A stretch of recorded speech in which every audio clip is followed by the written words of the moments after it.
Going forward, is Tesla more likely to buy down loan rates or cut prices to sell vehicles? He says currently Tesla interest rate buy downs are in place all over the world and seem to be working. We have long championed this interest rate buy down over price cuts.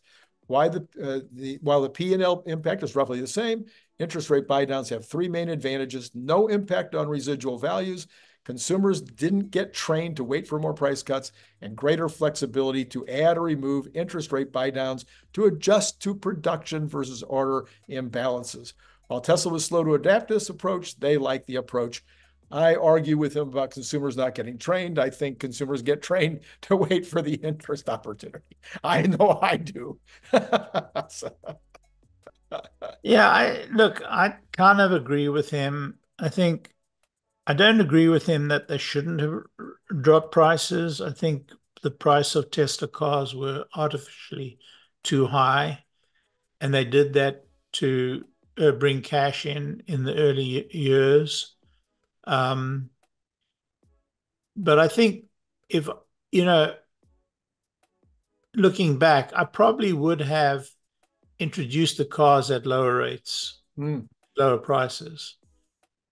And I don't know that we had the benefit of the cash to have taken it on the chin and not have that huge run up in the stock price, and therefore find it very easy to attract cash. So it's very easy to criticize this in hindsight.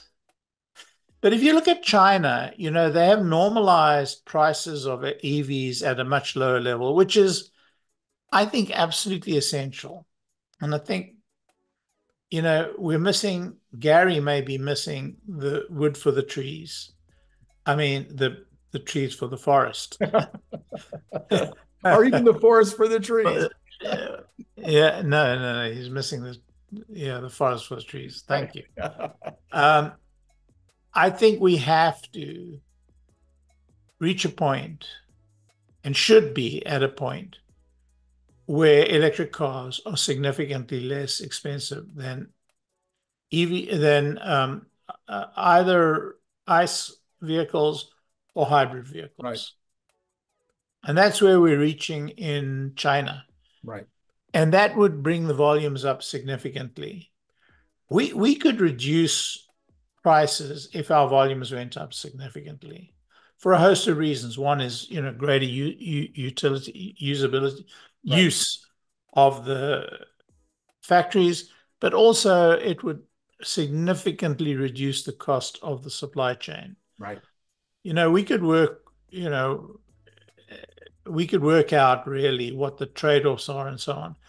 But I'm not unhappy with a net profit of 7% at Tesla and a gross margin of down to the 16, 15% level. They're pretty good gross margins. Yeah. They're kind of in the middle of automakers, not at the top of the automaker, but it's in the middle. But we have to build volume. That's it. We have to build volume. Okay.